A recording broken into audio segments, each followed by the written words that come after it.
Hello, it's Easter weekend here at Greenwood Bonsai, and between customers I've just got a few trees that I'm trying to work on, and one of them we've hinted and we've shown you a little bit about it in a couple of our other videos, but we haven't actually worked on it. This one here is a Cedar of Lebanon that I've owned for a number of years, and I styled it probably about 6 years ago or so at one of our annual Bonsai Bash open weekends here at Greenwood Bonsai. And at the time it was styled with this as the front towards you, and over the years it has changed a little bit in style, and this rock here is not particularly attractive, and also there's a bit of cement around here, look, that's not very good. That's why it always has a fern growing there, and when this has nice leaf on it in summer it hides this feature, which is not so good. And it used to be in a round drum pot by Walsall Studio Ceramics. It was a really nice pot, it suited the tree, and as it outgrew it I got it into this pot, and I really liked the edges and the lines of this pot. It was a little bit tricky to get in, we had to sort of shoehorn it in there. So a few months ago I was doing a demonstration down at Bristol Bonsai Society, and we were talking about cedars, and I was working on one at the evening event, and I took this along to show them, and as it was on the other side of the table I was looking across, I saw this here as a possible front, where the rock is a lot better, the surface roots are a lot better, the bark and the trunk are really nice, but this section here isn't so good, so we need to pull this down here and to rewire the top of the tree. The snag with that is once I change the front to here, because of the surface roots and they're so close to the edge of this pot, I'm not going to be able to get this tree and twist it to have this front within the confines of this pot. So a month ago, like many bonsai enthusiasts, I made an annual pilgrimage to the Trophy Bonsai Show in Belgium. It was a good show to go to, and it was nice to meet a lot of people there that I've not met for a while. And one of the reasons I went to the show, I was on a hunt for a pot for this tree, and I found this pot, a Cedar Ceramics bonsai pot, which was one of just a couple of pots there at the show which I thought would be suitable for this cedar. You can see the tone, the cragginess here, the texture, the tone of the clay, I thought would go really nicely and blend with the bark of this cedar. So off the top of my head when I was at the show, I thought this was a suitable depth, about the right size, a lovely tone. So now it's come time to repot the tree into this pot.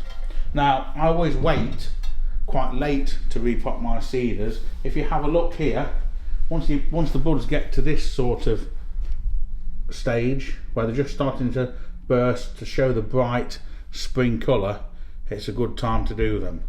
It's warmed up a little bit weather-wise here, and some cedars can drop needles and be a bit unhappy when you repot them. This is quite a strong growing tree, so I don't anticipate any problem, but this is the right time to do it. So I just wanted to show you the tree in the original pot, the pot we're going to use. We'll have a little bit of footage of me repotting it, and then at the end of the video we'll show you a before and after, so you can have a look and decide if we've done the right thing or not. Thank you. Hey, myself, molester, do you wish on a shooting star? Cut ties with a bill collector, cause he loves you for who you are. No hope for the native bushman, no hope for the lands he cropped, but have faith in the ones who know this, but now they got to suit him, cause I can't deal with the rules. No way, not to prove them wrong, show them who is the fool. Yes, I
it's still Easter weekend here in the UK, and it's a day after, and I've just finished repotting this cedar. Been quite busy with customers, so I've been trying to get it done in the meantime. And this is it in its new Cedar Bonsai pot with a new front towards you there. It maximises the roots, the vision of the roots, the movement in the lower part of the trunk. The rock's a lot better from this angle. And if I turn around to show you the old front was round here. Remember there was a fern just here. I've just cut all the fronds off the fern so they'll re-sprout with fresh new ones this year. So for a while that had been the front. If you look back to the beginning of the video, that was the front of the tree. And that's all potted. I've used about 70% Kiryu, 30% Akadama mix, and really happy with how this texture and colour of the pot pick up the texture of the bark. And this will be its home now for probably the next 3 or 4 years before it's due for repotting. Hope you've enjoyed the progression of this tree, and thank you very much for watching.